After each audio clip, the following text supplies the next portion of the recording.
Guys, I'm back. I can't stop hitting this damn mic. I'm back. How are you? How was your Valentine's Day? I hope it was really beautiful and full of love, and I imagine that you probably got taken out by the love of your life.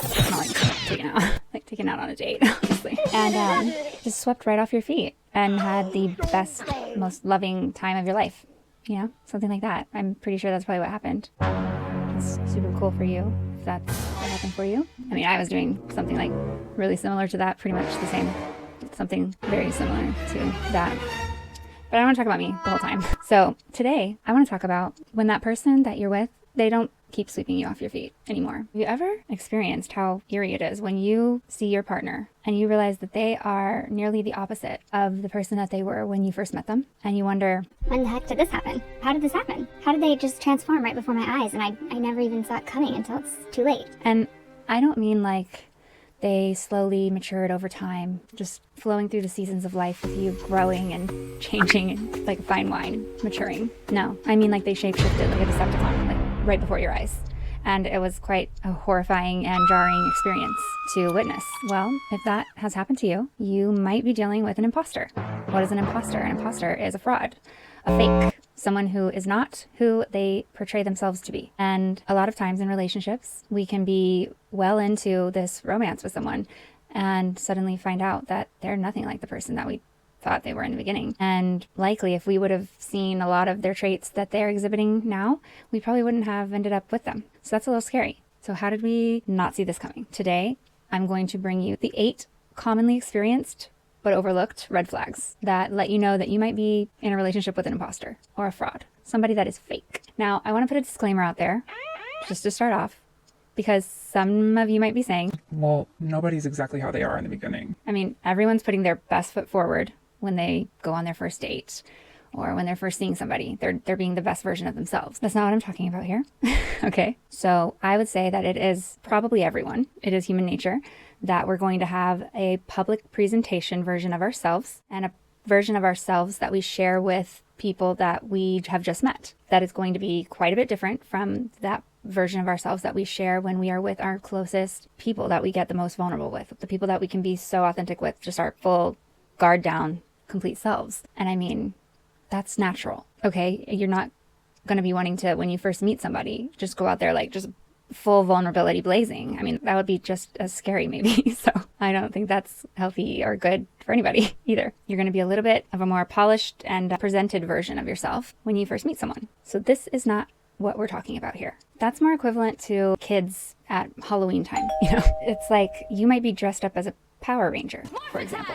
But we all know what day it is, and we all understand that you're not really the Pink Ranger. We know that you're just really Brittany from next door, and we all play along and you get your candy and it's all great, okay? This is not like that. This is like the part in Men in Black when Will Smith is shown that many people walking all amongst us have been aliens the entire time. It's like that.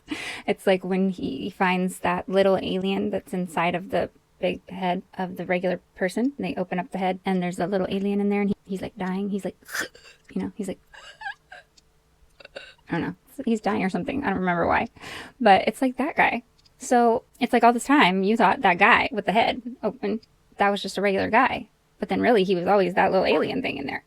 Okay? It's like that. It's like life-changing, earth-shattering. Your whole life has just been a lie. And you're like, whoa, this can't be real. You're startled. Okay? It's a big thing. It's like that song by Tamia, There's a Stranger in My House. She was talking about this exact thing, unless there was actually a stranger living in her walls or something like that, which I think that's called frogging. That's something that people do, actually. It's really weird. People will live in your house undetected. It's nightmare fuel. I hope that never happens to anyone that I know, or me. That's so scary. Anyways, due to the lyrics, I don't think that's what it means. I'm pretty sure she's talking about living with a fraud.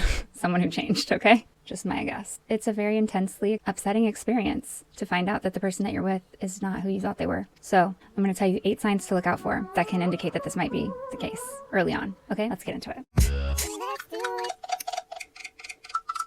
Red flag number 1 is evasiveness, the art of saying absolutely nothing. Ever ask someone a very simple, straightforward question, and instead of answering, they give you absolutely nothing? Yes, queen, give us nothing. Yes, queen, give us nothing.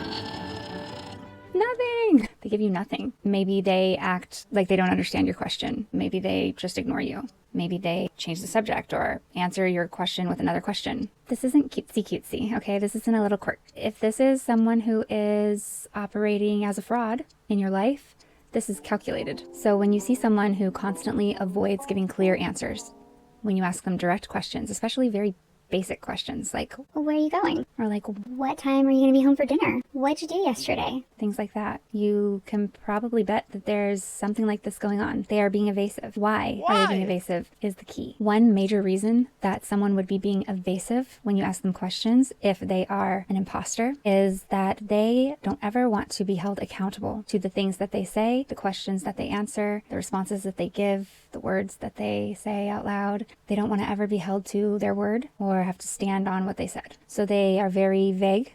If you try to gain clarity from something that they've said, they will dance around it and wiggle out of it in every way possible. And they will never make something clear because they don't want it to be clear, which will drive someone that is very transparent and authentic insane over time, because clarity in a relationship is very important.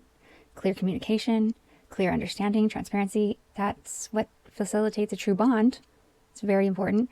And so if someone is being vague and intentionally obtuse and acting confused or just wiggling out of the most simplest of questions, that's going to erode the relationship. And it shows a very intentional level of secrecy and privacy that's so unreasonable and unnecessary. It just causes negativity and it causes a wedge for no apparent reason. So I had someone in my life that did this all the time. The way this will look is, for example, they will just make comments at times where you're kind of just like, Well, what does that mean? it's a very unclear comment and it could mean a lot of things and they will never make it clear.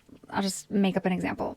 So let's say you're with them and you see a picture of someone you guys know and he makes a comment, something about her shirt. And he says something like, Wow, I never knew she even owned a button-down shirt. That's impressive. and you're just like, Okay, well, what does that mean? What do you mean by that? genuinely just wanting to know what they mean by that, because what is, okay, cool, comment. What are you getting at? And they'll just make another obscure comment. They'll just be like, I don't know, just wouldn't think something like that would be in her closet. Why?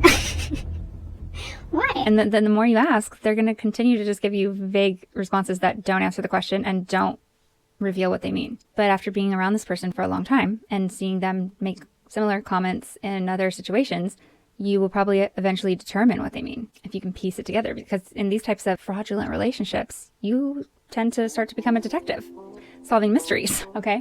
And so you might come to the conclusion at this time that what they mean is that she usually dresses pretty scandalous and shows a lot of skin, and he's trying to make a jab at her right now by pointing out that she's actually wearing a fully covered professional looking shirt. And he's trying to say that she doesn't usually dress like that. She usually dresses revealing and provocatively. Okay. And so let's say you just let it go. And then maybe some days later, you guys are getting ready to go somewhere. Maybe you're going to get ready to go somewhere where it's like a hot summer day. You're going to go out to eat or something with friends and family. And there's some friends around. And he sees you wearing a regular tank top. And he says something like, Oh, didn't think you were gonna wear something like that today. and you're like, Okay, why do you always have to say something about what I'm wearing? What's wrong with my tank top? It's not even revealing. I don't get why you always try to make it seem like I'm always wearing revealing clothing. and then in that moment with other people watching, he's going to then invoke the privilege he now has for remaining unclear all those times. And he's going to act like you are misinterpreting him. So he's going to say, What are you talking about? That's not what I meant. Where are you getting that from? and then you're going to feel kind of embarrassed and feel like you need to defend yourself, because that is what he means. And you know that. And his friends or his family, they're like kind of looking like, It's awkward. and you feel like they're looking at you like you're crazy. So you're like, No, I know you mean that. You say things like that all the time. I don't know why you say that. and then he's like, Like, when have I ever said anything like that? I don't say that ever. and then you're like, You say it about other people too. Just last week, you said it about so-and-so. You were talking about how she was wearing a button-down shirt, and you were like, I've never seen her wear something like that before. You like make comments like that all the time. and that's when he's going to make you look real dumb. And he's going to go, Okay. I don't know why you make up this other meaning for things that I say. Why don't you just ask me what I mean? Because that's not what I meant at all. I was mentioning that I've never seen her wear that shirt. There's nothing wrong with that. I've known her for a long time, and I've never seen her wear that shirt. I was admiring the shirt, actually. I don't know why you twist my words. Maybe you're being a little too sensitive. And so it serves their purpose at that moment to be able to have that leeway and never having defined what they actually meant. They got away with making the comments and they never gave clarity. So when they're put in a position where they could be held accountable for these comments, you can't hold them accountable because they're going to claim whatever benefits them and makes them look best in that moment. That's why they would do this. So that's the evasiveness that is for the purpose of avoiding accountability. He would suddenly just get up and be walking towards the door and say, I'll be back in a bit. I would have no idea that he was leaving until that moment. And he would not say where he was going, ever. The natural thing you usually do when you're leaving like that, typically, you say something like, I'm going to run to the store. I'll be back soon. I'm going to a doctor's appointment. I should be back in about an hour. you know, something like that. You want me to grab you something at the gas station? That's how we regularly communicate. But when someone just says something so vague, it's natural that you're going to kind of feel the next urge to be like, Well, where are you going? that's the normal question that anyone would probably have in that situation. And I did. And his answer would be just as vague the next time around. I'm just out for a bit. I just got to go handle something. Sir, what are you doing? And then at that point, if you press for it, they might try to kind of manipulate you by making you feel, or I guess it's a form of gaslighting, where they try to kind of make you feel like you are being intrusive. You are invading their privacy. You're being pushy. You're being suspicious. You're being clingy. You're being nosy. All that great stuff that you love to feel, you know, between you and your partner, who you shouldn't have to feel that way with. They're going to start giving you that guilt trip to get out of having to answer your question. And in that situation, he was not doing that to avoid accountability because he was not going anywhere special. He would literally just be going to run some errands. He would be going to grab something at the store or go do something for his car. Just regular errands that he absolutely could have just told me and it would be no problem. But he was just being intentionally stubborn and having privacy and withholding that information from me on purpose. So that's not necessarily to avoid accountability. That would be a control factor. And that also could be a reason that someone who is a fraud might be displaying this evasiveness. So when someone is controlling, they usually typically view themselves as superior and you as inferior. So anytime you are asking them for information, if they have to cave in and tell you that information, they feel like they are submitting some power over to you. They are being submissive to you, who is inferior to them. So why would they ever do that? No, they are in control. They do not have to answer to you, to even the smallest of questions and even the smallest of things. And that brings to the next reason that they would be doing this is entitlement, because they are very entitled to all of their privacy and you are not entitled to any of their information, but they are also equally very entitled to know everything that you're doing and all of your details and your whereabouts. And their entitlement goes further than that. They don't feel like they should even have to ask you to do that. You should just readily make that information available to them. And if you don't, they're going to punish you in a plethora of ways by silent treatments or stonewalling or blowing up at you or different tactics that also are evidence of controlling behavior. So it's all for control. And somebody that does this is likely not a person that showed up that way in the beginning. So they are probably a fraud. They are probably an imposter, and they're probably not showing you the side of them that you signed up for originally. Okay. Now, another reason that they might be doing it is just simply be manipulative. And that's because they want to evoke that stressed response in you. They get a big kick out of you getting real desperate and real upset. For one, it boosts their ego because they just really like to see you fall all over yourself for them, and that makes them feel good. And then also the side effect that it has of if it happens in front of others, anytime they can make you out to look pretty unhinged or off your rocker or like the crazy person that they try to make you out to be, that's a plus for them. So anytime they can push your buttons and drive you crazy in these stupid little ways, they will do that.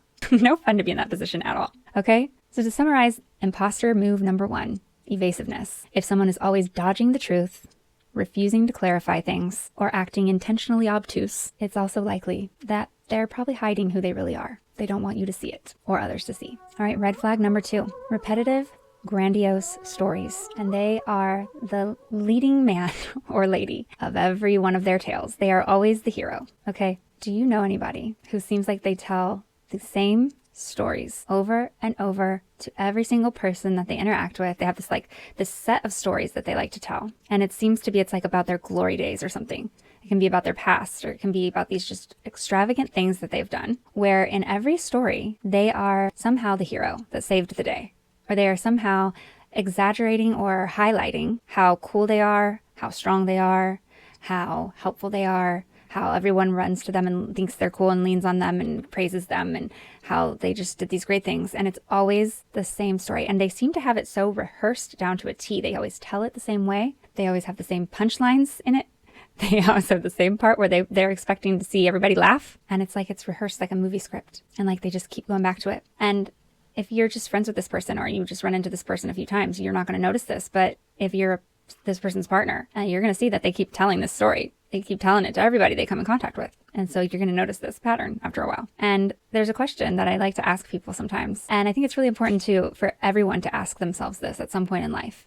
And it's when you ask yourself to give an example of a time in your life when you were not the hero of the story. You were actually the villain of the story.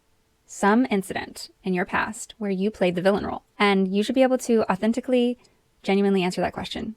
Because we all mess up sometimes, and we all play the bad guy at some point, even if in the smallest way. A person who is being fake and fraudulent is likely not going to be able to answer this question, and they're just going to either say that they've never behaved that way, and just by being their partner, you will know that they are a villain constantly in your life at that point, probably. But they will claim either that they can't think of anything, or they will tell a story in like a humble brag way, where it's like they act like they're the villain, but they're really doing the reverse hero thing. Does that make sense? They'll be like, All right, I can't believe I'm telling you this. I'm not proud of this. I was the villain one time. I had to punch this guy in the face. I'm not proud of it. Knocked him out cold. He lights out. You know, I didn't want to do it. I had to. He was just drowning all these puppies. That's suspicious. That's weird.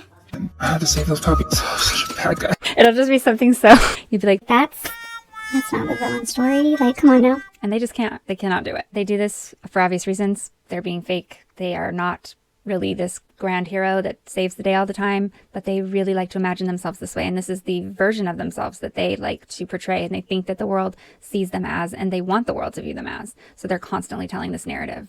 They're always boasting about themselves and just kind of making sure that everybody always remembers how great and grand they are. They have to always talk about it, and they have to always have it validated. So to summarize imposter move number 2, if someone's stories feel very rehearsed and over the top, they always describe themselves as the star, the hero, and they tell the same stories over and over to every new group of people, every new person that they come in contact with, it's a good sign that they are creating an illusion about themselves that probably doesn't match the authentic truth. Red flag number 3, that your partner could be an imposter, is they are two-faced. Who are you dating? Which one is the real them? So when you're in public with this person, everyone thinks they're amazing.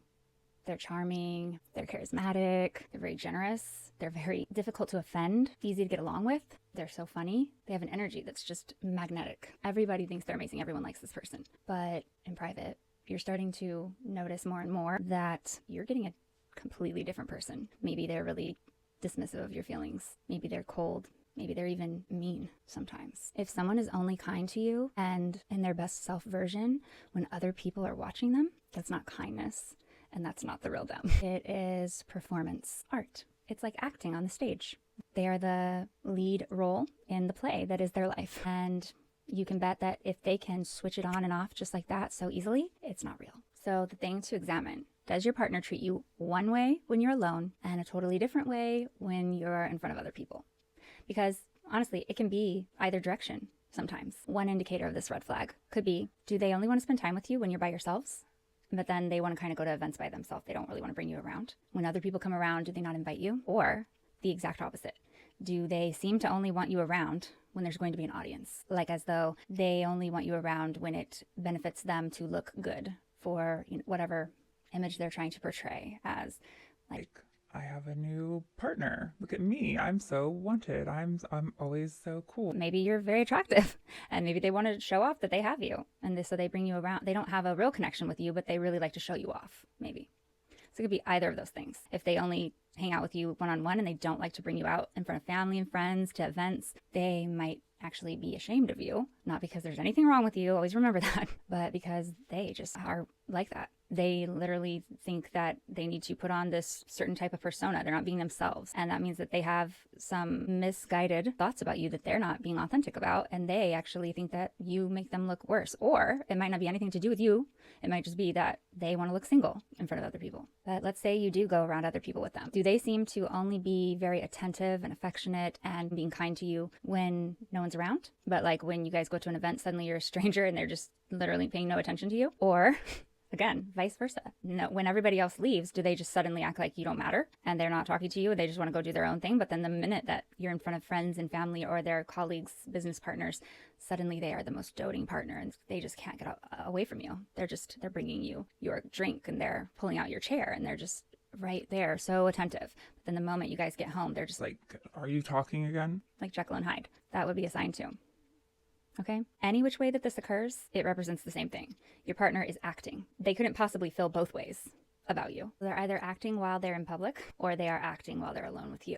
They can't be both of those people. They can't feel both ways about you, right? Even worse, they could be acting all the time and their true identity is someone entirely different. It's entirely hidden. You don't know who it is. No one does. They're always putting on the best face that will benefit them in any given situation. This isn't moodiness. Everyone has their off days or like their typical mood shifts up and down, and some even more than others, okay? Someone may be a pretty low affection type person. They're not very touchy-feely, but maybe one day they're feeling like that and they are a little more lovey-dovey than normal. That's not a sign that they're two-faced. You know, anybody can have variety like that in their personality. Someone may typically pay a lot of attention to you when you go to events together, but maybe you two had a pretty severe argument that morning. And so later when you go to this holiday event, they're not really talking to you much. They're a little distant. That doesn't mean that they're two-faced. That means that they're probably still emotionally recovering from the argument or they're still upset. So what you want to do is pay attention to what is the most consistent pattern over time while you two are alone together.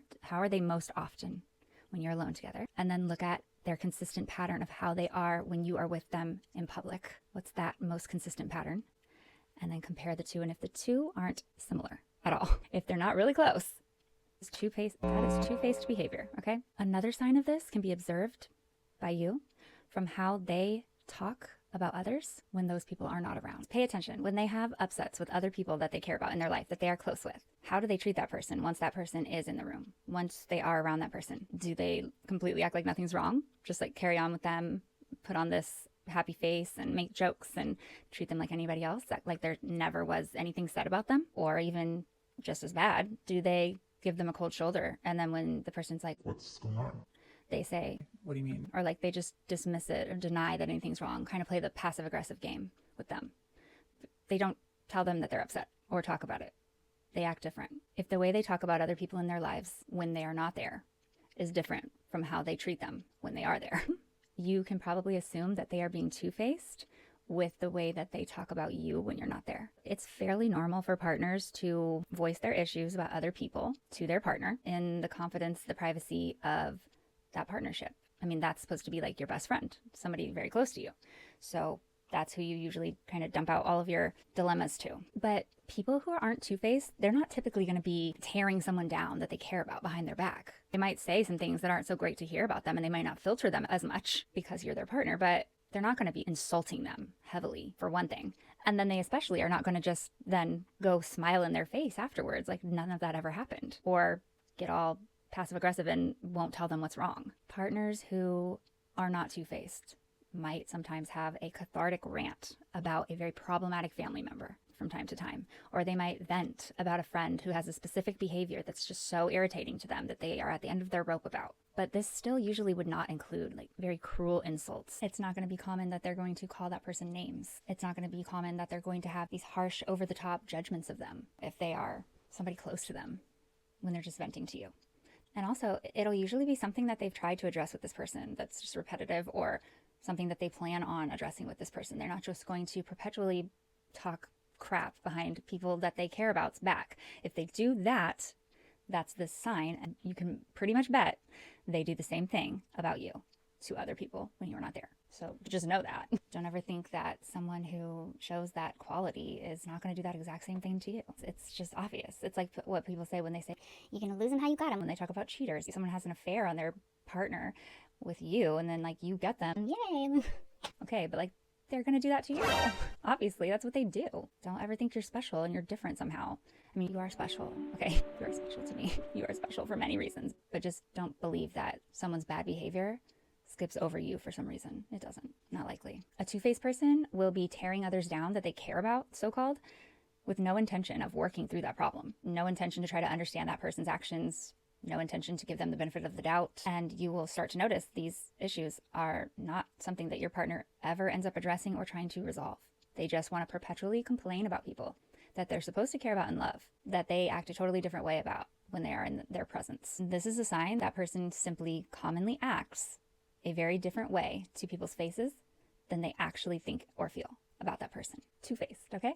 Hence the name. At a basic level, how someone upholds their integrity behind other people's backs when they're with you alone, you can likely fairly bet that is how they uphold their integrity behind your back. So take your inventory of that. To summarize imposter red flag number 3, if they act like two different people, depending on who's watching, their actual face could be neither. You really just can't be sure who they are. Okay, moving right along, we are at imposter red flag number 4, and this one is called future promising, the ultimate procrastination scam. Do you repeatedly hear phrases like, Can we talk about this later? Let's do that tomorrow. I'm really busy this week, but next week I can get back to you on that. I promise I'm going to focus totally on you.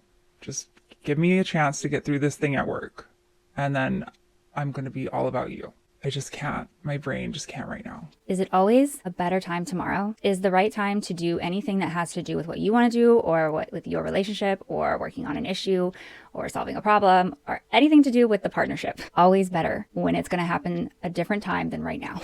Always. And then never happens. Tomorrow never comes. Later is never now. It's always later. There's just a new excuse when that time comes. This person uses future promising to give you a sort of security blanket to keep you hooked while they continue to not do anything that they need to do to actually be in the relationship with you. Every time you bring it up, there's a new excuse. When that one subsides, they have a new one. It's never the right time. And before you know it, you're looking back on things and you're like, When did I first bring this up? and you realize months have passed, even years sometimes. In a relationship that I was in with someone like this, I was writing something to say to them because they never had time to talk to me. We lived in the same house. And I would get to the point where I would get so bottled up with certain issues because they would never be available. They would always be like, Later, tomorrow. this exact thing. And so I would get so bottled up with it that I would have to get it out somewhere. So I would like record myself saying everything I needed to say that had been bottling up for weeks. And I remember I was getting to the end of my rope and I was doing this and I was making a voice note to give to him. And as I was typing in something to search for the note I had just made to send it to him, another one came up, and it was from a year ago, from when I was making the new one. And I saw the date and I saw the title and it was familiar.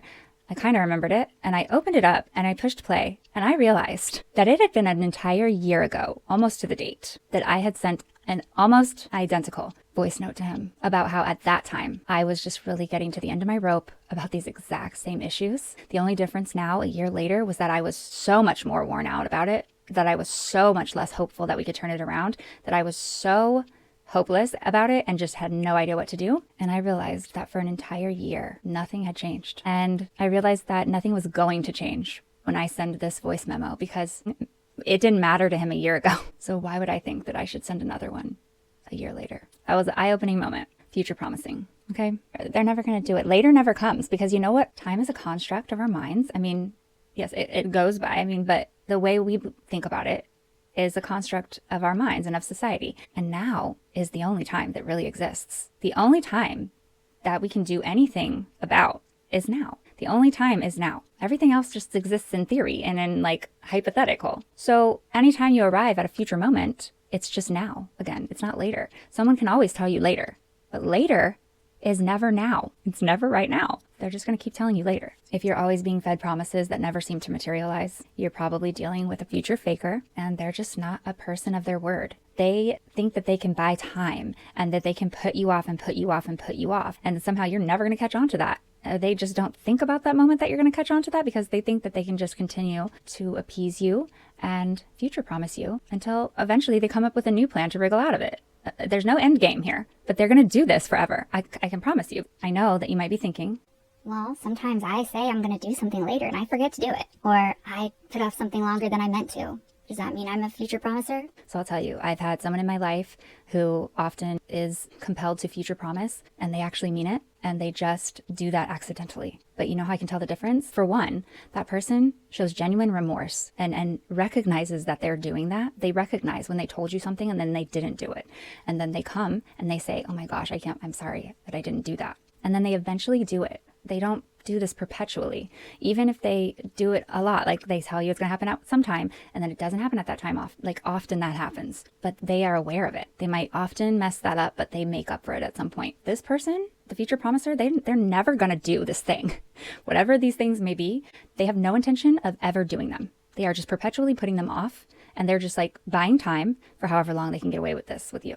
They're never going to do it. I will tell you, I have known a few of these types of people. I have encountered them. They're never going to do it, okay? If you have been waiting for months for something and you have gotten more than one different excuse for why that thing can't happen yet, and you're still waiting, and it's something very simple that you could take care of in a matter of a day, and this person is still giving you excuses that don't actually stop them from doing that or engaging in that, they're never going to do it, babe.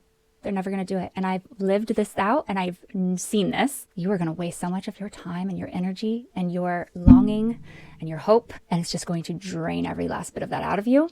And you're going to get to the end of that with so much regret and so much pain and a shame wound about how long you waited and believed in them. But they're never going to do it. They're effectually going to waste so much of your time. Okay, these people, how they have no remorse about these things, I don't quite understand. But I'll tell you what, the universe has a way of rebalancing things, and you might not get to witness it, and you're probably not a very vengeful or spiteful person. You just would rather people don't treat you like that. That's you're upset with it. How can they just treat me like that and not care? It's not even that you want them to suffer and get punished because you're just vengeful and spiteful. It's that you want to see them learn their lesson so they don't treat people like that, because it just doesn't feel right that somebody can do that to you and then feel no remorse about it and just go on with their life and live a happy, let-it-die life. That shouldn't be able to happen to somebody who is good-hearted, kind-hearted, and authentic and doesn't treat people like that. And sometimes when people do us like that too often, and we get down and we get treated and stomped on like that over and over, you start to wonder if karma is a real thing, or if people do learn their lessons, or if the universe does work in your favor to bring you justice if you are a kind-hearted person. And you know, none of us can say for sure, but in my experience, I just believe in that. I just believe that it does. I have seen it happen. And I mean, there's probably instances that you might think that people that did bad things never had to pay for it. You just might not have seen it.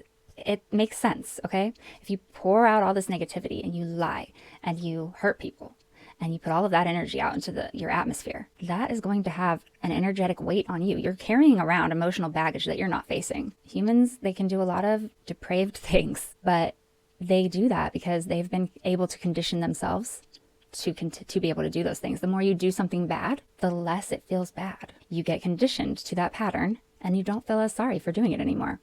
But you know what you can't change is that core part of a human that does carry that emotional baggage, the one that they're conditioning themselves not to think is actually wrong.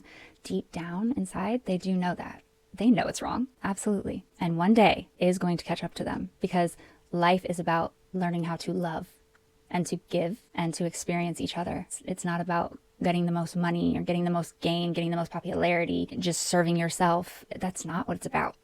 And so these people have a rude awakening coming when they have to face what the fulfillment of life is all about, and they get to the end of it with zero fulfillment. They are empty and void. That's the highest pain that someone can ever feel as a human, to not be able to get fulfilled in any way, and their life was just meaningless and empty, and they hurt people. Along down the line, when that money isn't doing it for them anymore, the validation of multiple partners isn't doing it for them anymore, the success that they're floating on isn't doing it for them anymore, they can't use the falsities of life, the externally validating things, they can't use those anymore to fulfill that hole. It's not working. They are going to come to a point where they are forced to learn what life is really about, and they are going to have no more resources to then gain that.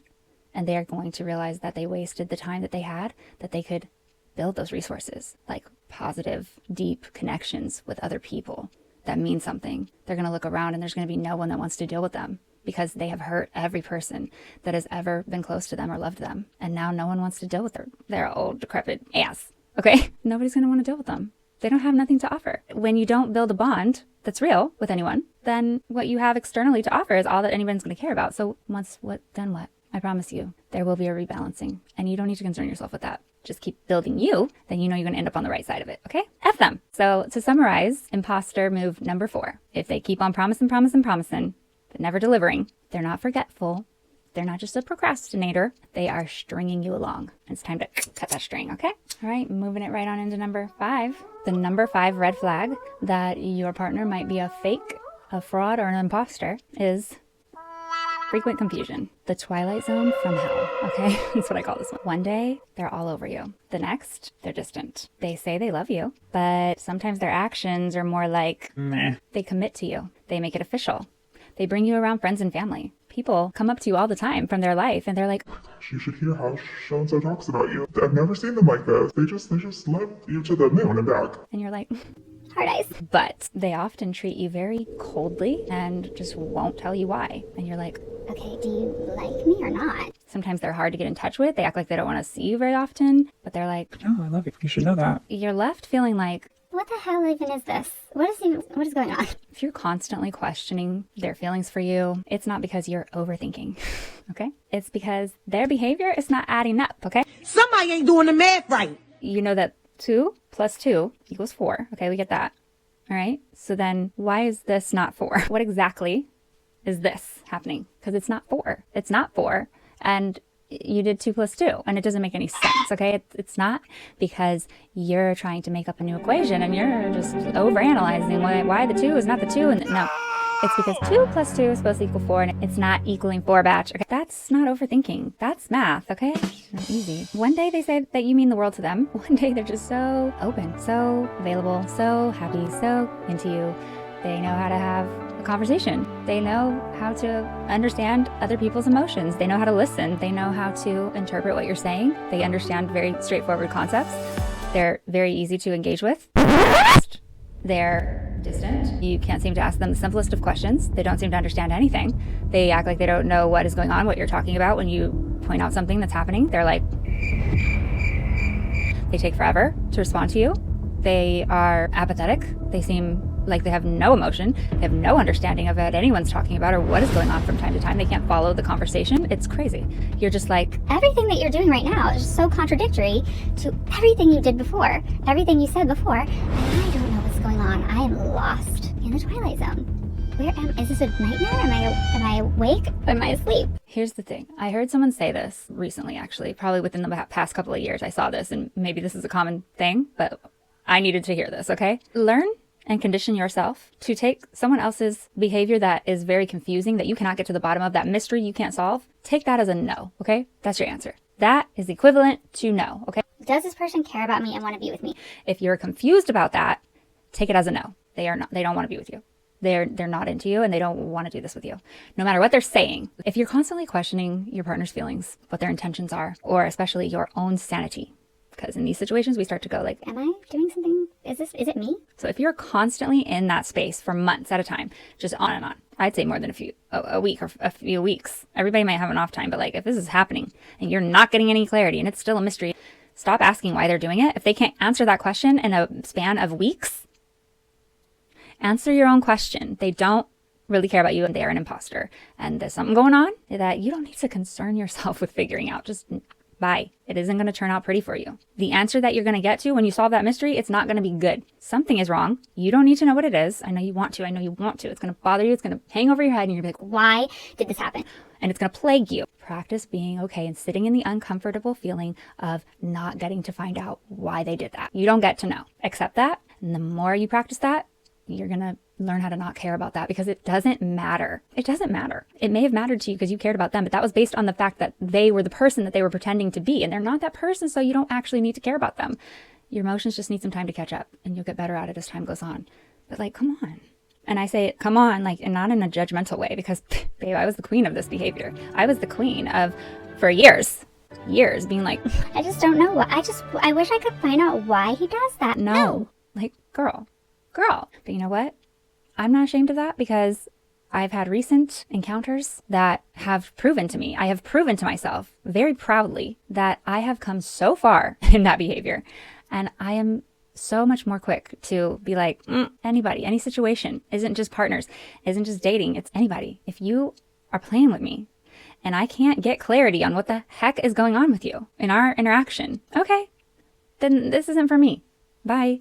Like, I don't know what is going on with you, but I know it for damn sure isn't me. And you obviously don't have your focus here, okay? And I had my focus on you. I need to remove my focus now because yours is clearly not here and you're not able to operate in a very basic, straightforward way to make this less confusing for me. You're being freaking weird. I don't have time for that. So if I can get better at that, if I can get some freaking backbone in that, then you can do it.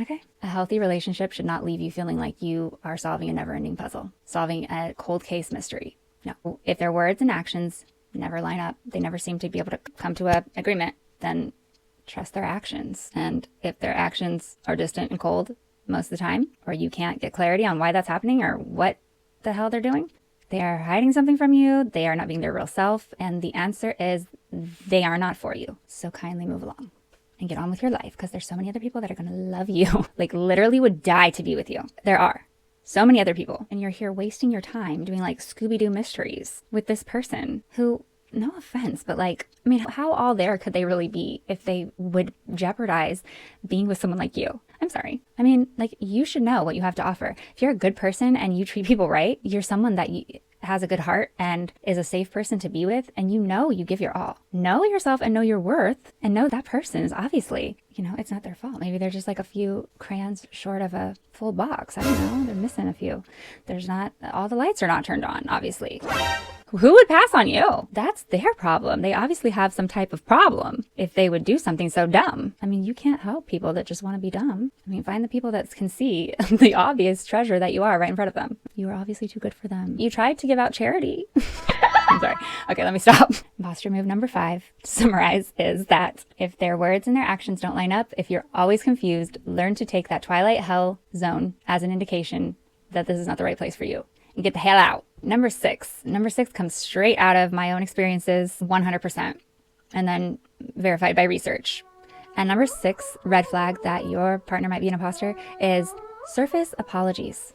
Okay? Sorry without meaning, or sorry in very weird situations, but not in ones where you would expect they need to be sorry. Okay? If you have a partner that you're noticing over apologizes for things that are rather, how do I put this? Stupid, dumb, irrelevant, surface, like doesn't matter if you notice that, like sneezing too loud or like dropping something that you didn't even care about. But when it comes to the actual pain that they have inflicted on you over long periods of time that has emotionally impacted you, and they've seen that and they're not sorry about that, or they're not sorry about the major rude a-hole things they do to you, oftentimes there's just crickets.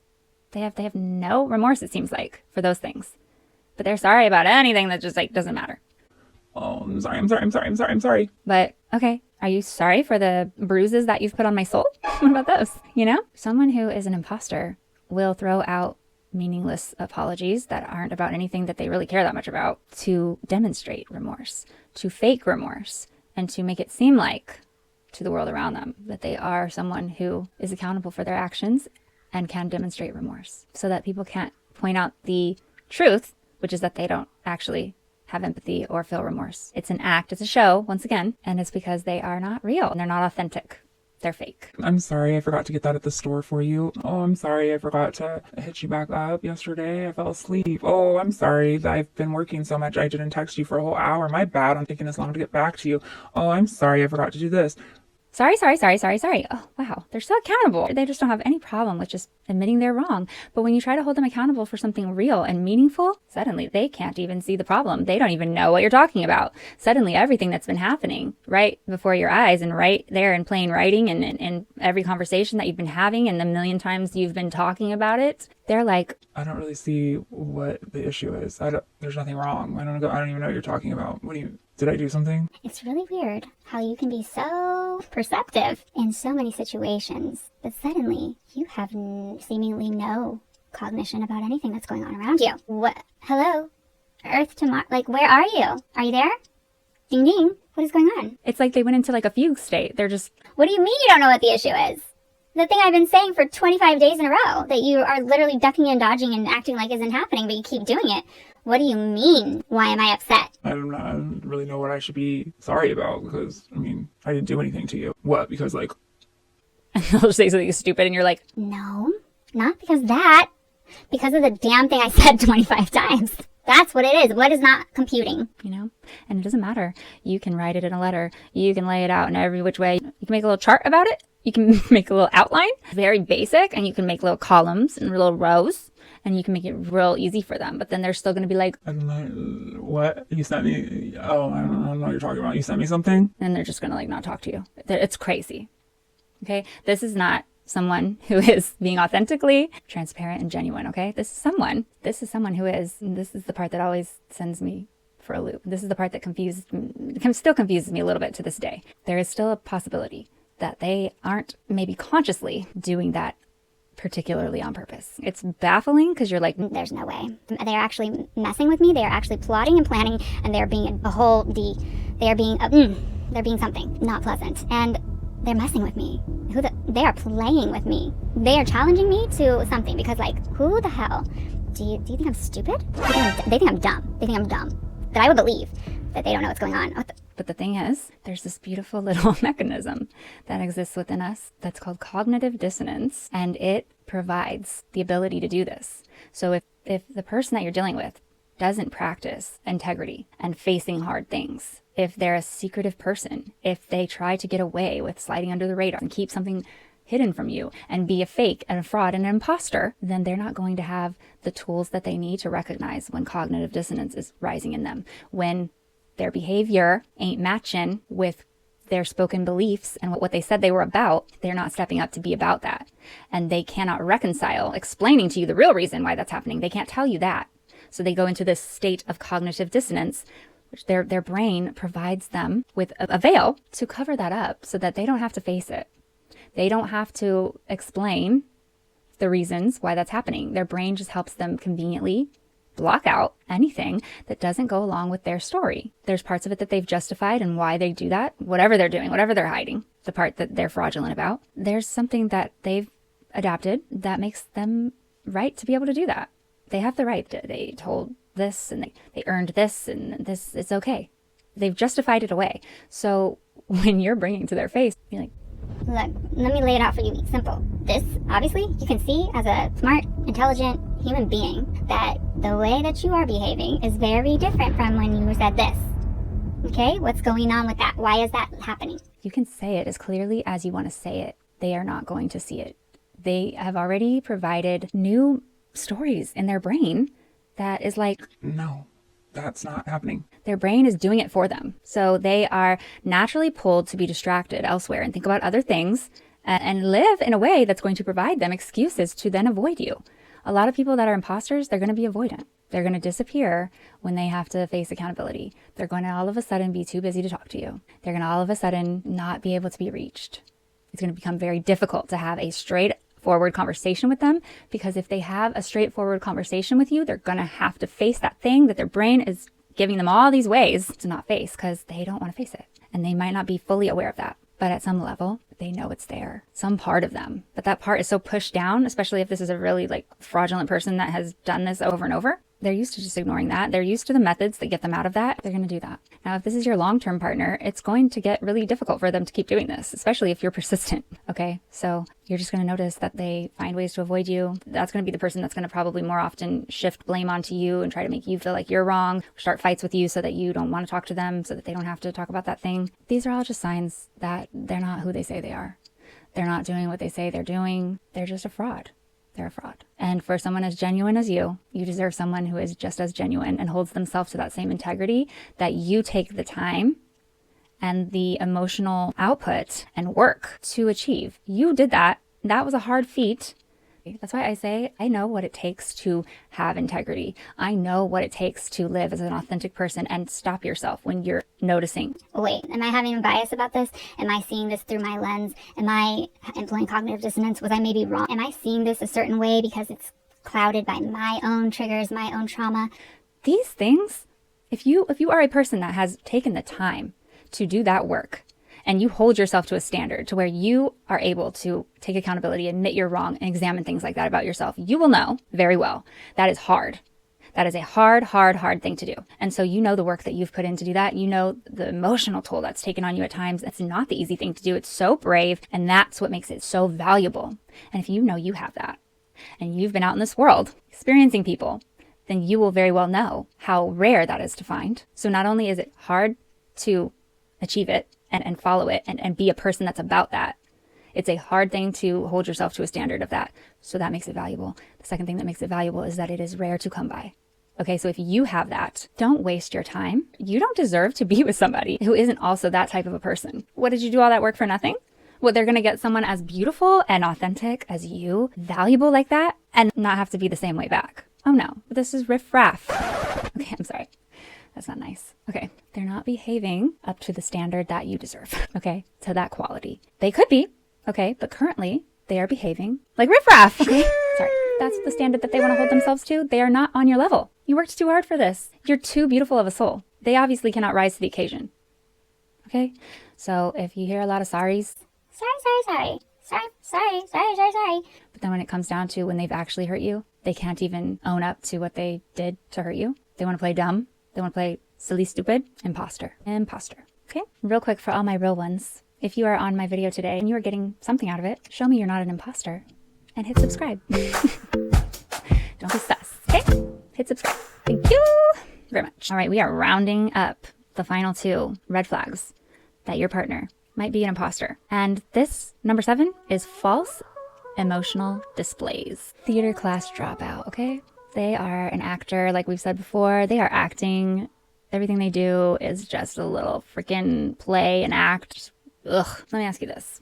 Have you ever seen someone cry over something like the death of a celebrity, maybe, but not shed a single tear when they have like completely demolished your trust and hurt you in a real way in what it should be a very significant relationship to them? They seem like they cannot emote a single emotion.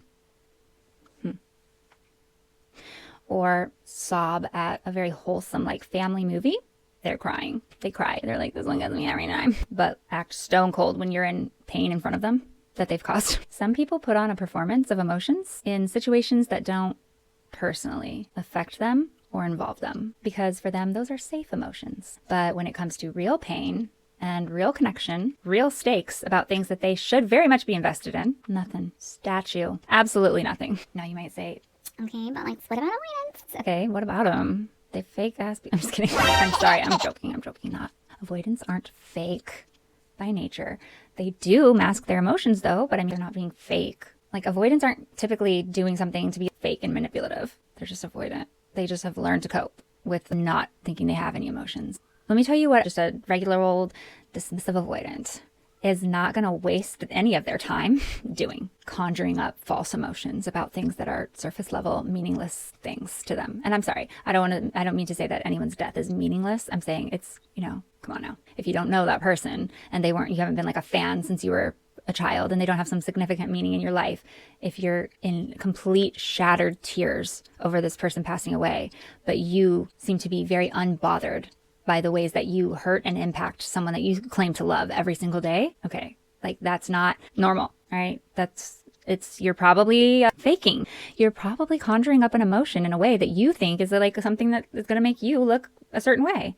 Everyone's all talking about it. So that's the buzz around. Everyone's talking about, oh, so-and-so passed away, so-and-so passed away. So this person will be doing this because they want people to see them having that emotion. Avoidant people are not going to want to do that. They don't want to be emotional. They're not going to try to be fake emotional. That's the way it's different. This is kind of along the lines with the false apologies. It's like a cover up. It's like they have probably become very well aware, whether subconscious or conscious, that the people that they're with tend to start picking up on the fact that they have no empathy for them, that seeing them in pain does not affect them in any way. And they understand that that's weird and that doesn't look good. So they find situations wherever they can to show that they do have emotions. And they conjure it up. Like somebody that I was with, I saw that person cry and it was very intentional. I recognized after a while, they cried about certain celebrity deaths. They cried about it like a certain kids movie. And they cried during a couple of conversations we had over the years. They were forcing those tears out their eyes and looking right at me. And it's just like, honey, how have you not perceived at this point in me that I pay attention to my feelings that go like the little intuitive things I get. I pay attention to those and I examine them because they mean something, and I know when something's off. And I noticed this person's crying was very odd patterned behavior, and that they weren't crying at times when they probably should have been crying if they had a soul, and that they were crying at times when it either served them, well, it always did, where it served them to do so. And there was a specific person, they wanted that person to see them crying, usually me, in those situations that I was present for, obviously. But me, miss benefit of the doubt, I wasn't past that yet. So I was like, but I notice it. And as it goes on, I eventually got it together. Okay. It took me some time in the past, but I'm getting better at it every time. I'm practicing. You practice it, you get it. Okay. It's funny. Here was another thing. This one just blows my mind. I see it now. I see it in hindsight. I didn't put it all together at the time. But this person would often accuse me. If I would cry and someone else would see me because they upset me so much at a time when people were going to be able to see me, they had me so worked up. They were so rude and just messing with me that whole time. And then it ends up that other people end up witnessing how upset I am. And then, and then they're embarrassed. Oh, you made me look bad. So then he would tell me sometimes, when you cry in front of other people, I don't know why you're trying to get people's sympathy, but you just look like you're not an adult. I don't know, it's really uncomfortable. And people are asking me why you're crying and stuff. That's not normal. And I don't know why you think you're just going to get other people's sympathy, but you should probably just stop doing that because it's not going to work.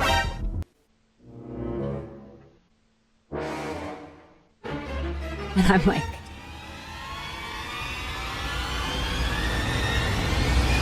What?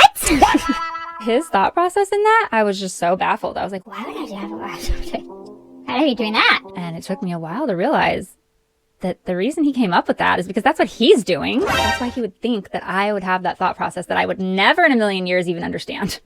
Took me so long to get it. That's what he does.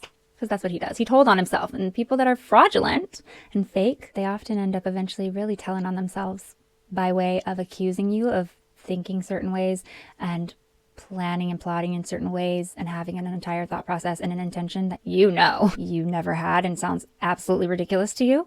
When that happens, they're telling on themselves. That is projection 101. Projection can be very frustrating.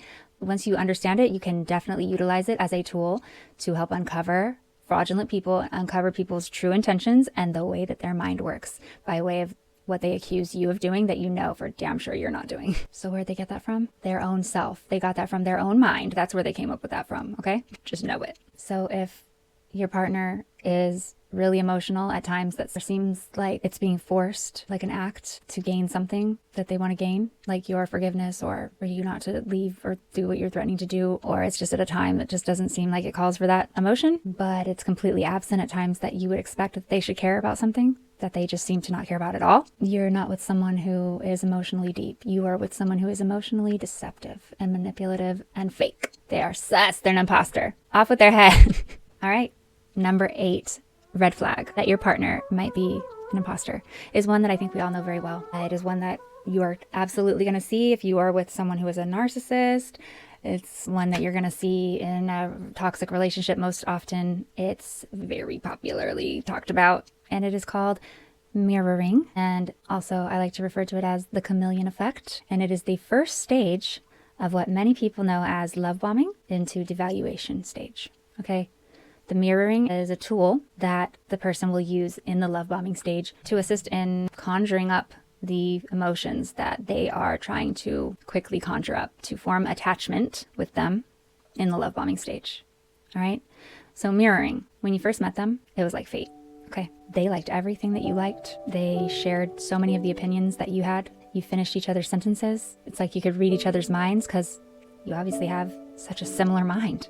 It's like they're another version of you. It's like they're your twin. It feels so powerful to have someone seem like they were relatively a stranger. It's like you don't have to even explain certain things. They're just like on it. And you're like, Yeah.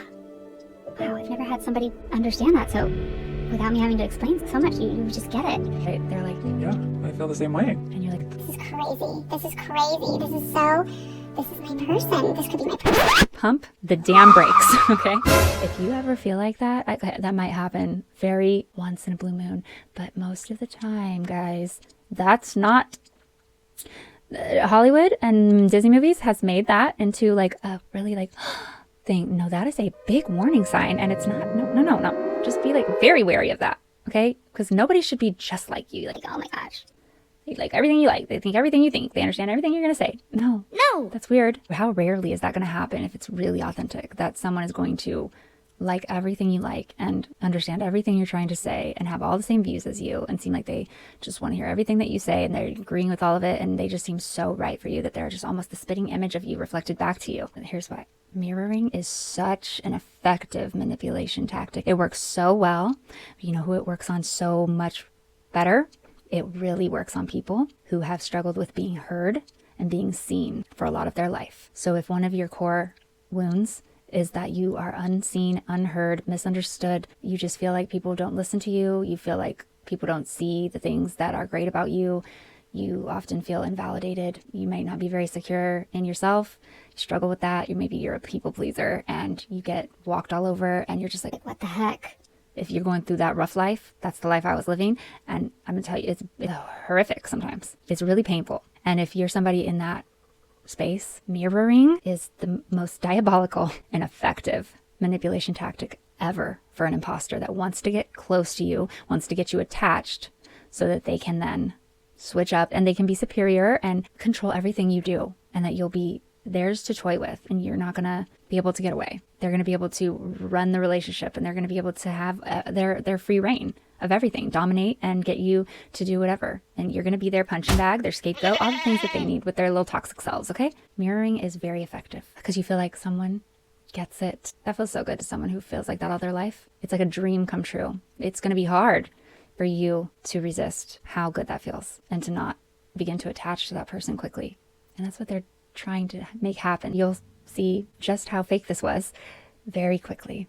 Because fast forward just a few months to whenever they feel you've gotten attached enough and they feel like they can start showing their ass, testing their waters a little bit, seeing how you react in situations where they don't treat you as nicely. And if you react in a way that kind of panics, puts up with it, gets upset, cries, very hurt, and kind of like begging them for an explanation, and then you let it go and you let them get back in your good graces, they're just gonna slowly do that to you more and more, and you're gonna see that was all BS. But the thing is that you're going to have become so attached to that version of them that you will spend an unreasonable, unfathomable, really ridiculous time to other people on the outside looking in, hoping and praying and wondering how to get that other person to come back. They know this. You're going to be so attached to that version of them and be so in love with that version of them that they only have to give it back to you from that point forward in little breadcrumbs. As long as they play their cards right and they only inundate you with their real self very slowly, you're not going to notice that's what's happening. And you won't notice that's what's happening until you're full-fledged into it. Maybe like already living with them. You're all attached. You have all these different bonds with them, with family life, with money, with everything. You're all intermingled at that point. And you're going to realize one day, this person is an a-hole. Like, what happened to the person that I was with before? What was going on? What changed? It's the slow boil method. I don't know why it's about a frog. I don't know why you would ever be boiling a frog, but this is, I don't know, this is the analogy, okay? Take it or leave it. If you have a frog and you place him in a pot of boiling water, the frog, it can jump. So if you put him in a shallow pot of boiling water, it's going to just immediately jump out because it's going to burn it, okay? It's going to know that water's hot and I need to get out, okay? But if you put the frog in the pot when it's not boiling, and then you just slowly, very tiny increments, turn that water up and up and up and up, very slowly, slowly. Eventually that water is going to reach boiling and that frog's legs are going to be so slowly cooking in there. And by the time that they recognize this is hot, oh my gosh, panic, and they want to go to use their legs, babe, they're already boiled. They can't jump then. So that's how this works. That's why they don't show it to you at the beginning. They just slowly boil you alive. And by the time you know what's happening, you are cooked, honey. Don't beat yourself up if you've been in a dynamic like this, but moving forward, you now know how to recognize it. If someone is a little too agreeable in the beginning, they're like a chameleon. They're like, whatever you want, I'm that person too. They're like holding up a mirror and you're looking at yourself. That's weird. That's weird. It might feel good, but it's not good. Okay. It's a red flag. I dated someone, when I first met them, we hit it off with music because music was my thing. I love music. I could just listen to music all the time. I could talk about music. I can sing my favorite songs. It's one of my favorite pastimes. And so this person liked every song I liked. They liked every artist I liked. We could just jam out to music together. And it was like every song that I liked, they wanted to hear it. And they wanted to hear it as many times as I wanted to hear it. It was like, Oh my God. This is great. We don't ever have to worry about like, oh, taking turns on picking songs because like we like all the same songs. They like the same things I like. It's crazy. everything I said, I was so smart and I was so intelligent. And that's the way that they thought about it too. And He would listen to me talk and want to hear all about my thoughts and confirm and validate me and things like that. And it was crazy because now, so many years later, knowing precisely who that person is, that's so funny. And that is just so unbelievable to think that he was able to act and appear that way, because that person, they can't agree with me on anything. They put down to shame everything I liked. They judged me on every single thing I did with my life and all of my interests. They absolutely refused to engage in any of them anymore. Now that I know it was such an act, it's wild. So don't fall for that. That is a red flag for sure. Someone is mirroring you. Someone might share some interests with you, but they should definitely have a lot of their own ideas, and they should definitely have some differences in the things that they think. And I mean, maybe you guys are hitting it off. Don't just like immediately be like, ugh. But just keep an eye out. And when they start to do something that's completely the opposite of that and shows that some of that they said, it can't be true, because why are they acting like this? Make sure to clock it the first time. The first time. You should be able to detach quickly when you see something like that, because that's an imposter. They was fraudulent. They was fraudulent. Being felonious all in your face. No. Okay? If someone does a complete 180 on you after things start to get serious and they act like nothing. What are you talking about? What are you talking about? They weren't being real with you. They were definitely mirroring you and being a fraud. They're a fraud. Okay? So there's two scenarios where this can happen in a situation where someone was just trying to get something out of you and they're actually doing a 180 on you because they already got that out of you and now they're moving on. They're done with you. They're discarding you. Okay? That can happen. But it can also happen when someone knows they have you hooked and they know you're not going anywhere after you've made the commitment. So this can happen at any big commitment level. Like they made it official with you. They introduced you to family and friends. They just know that you're in love with them. You know, you guys have gotten real intimate, you know, and they know that your feelings are very involved. They might do this at that point. It's when they know they have you hooked, after you move in together, after you get pregnant, after you get married. Sometimes some people play the long game. Okay. That's diabolical. That's so scary. But generally, in my experience, this is going to start happening right around the 2 to 3 month mark. And that's just in general. Anybody can put on a show for you for a couple of months. I mean, you're not probably going to see that person every single day. You're not talking to them at all hours of the day. So it's really easy for them to, in those increments of time that they are in front of you and present, to put their best foot forward and be whoever they need to be, or fake be in front of you. It's kind of just, it's like the crappy part of getting to know people is that those first few months, they might be that person or they might not, you don't know. But like once you get past that, most people, it's going to start to kind of creep out a little bit here and there. You'll see little signs. You'll see that they aren't who they said they are. They're like doing things a little bit differently. They did a weird thing there, something that they never did before. All of a sudden they did it and then they wanted to brush past it. It's weird. You'll notice it. And if you are like my old self, you'll want to overlook it. You'll want to give them the benefit of the doubt. You'll want to explain it away. You'll take their little excuses that the smart, intelligent you knows doesn't explain it. But you'll just be like, Oh, I don't know, whatever. They're back into me again, so let me just move forward. if you don't want to encounter these imposters out here, don't be an imposter to your damn self, okay? Because that's what I was being. Lying to my damn self about what I knew that I saw. And that I was so much smarter than that. And that's why it bothered me. Because every person that I've ever done that with, I'm going to tell you what, didn't turn out well. They didn't go, Oh, okay. Well, that was just a mistake. And like, she gave me the benefit of the doubt. What a great lady. Let me just treat her right. no. They did it again. And they did it again. And they did it again and again and again and again.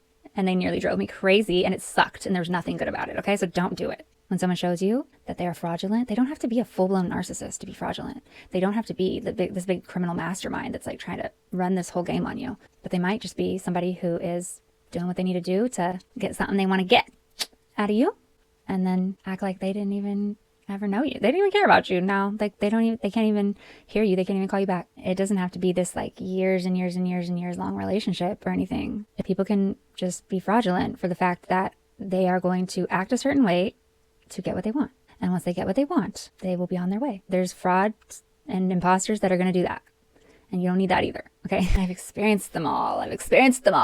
Summarize, imposter move number 8. If they were your perfect match at first, but now they contradict everything they once said, then they were not being themselves in the beginning. They were just being who they thought you wanted, or they were mirroring you, okay? And then also just pick up on the fact that if someone is mirroring everything that you like and say and do and think, like a little parrot,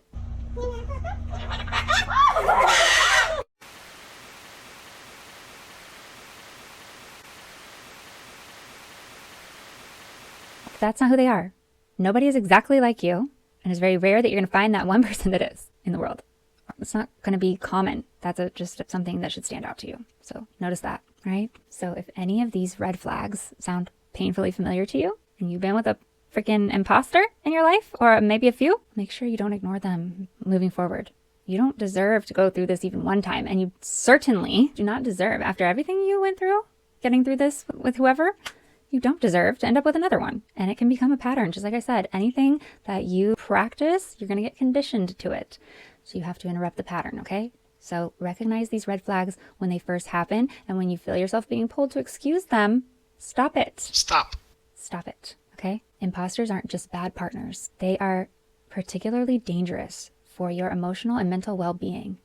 And they can have a dramatic, very negative and dangerous toll on you as a person, to threaten your life, okay? Not because they're gonna like plot to kill you, but emotional health is far too downplayed by society. It's getting better, but far too downplayed by a lot of people in measurement to how much it actually does impact your quality of life and how you are able to get through life. And you will very well know when you've ever been in a down spot of your life that your emotions, they matter, okay? They matter. It can make or break how you feel about your life. If you are constantly in a state of devastation, which is what these people will put you in, you're not going to have a quality of life. You're not going to have a quality life. You're not going to be able to do the things that you love. You're going to be debilitated. You're going to be sad. That's no life to live. Okay, so this is very important that you don't end up with partners like this that are going to do this to you. Because who wants to live like that their whole life? Raise your hand. I didn't think so. Okay. No, we're not doing this, honey. We're not doing this. Okay? Drop a comment below if I mentioned a red flag that you've experienced particularly and you have a story to share. That helps the community. Also, if you know one that I didn't mention, please put it down there. Thank you.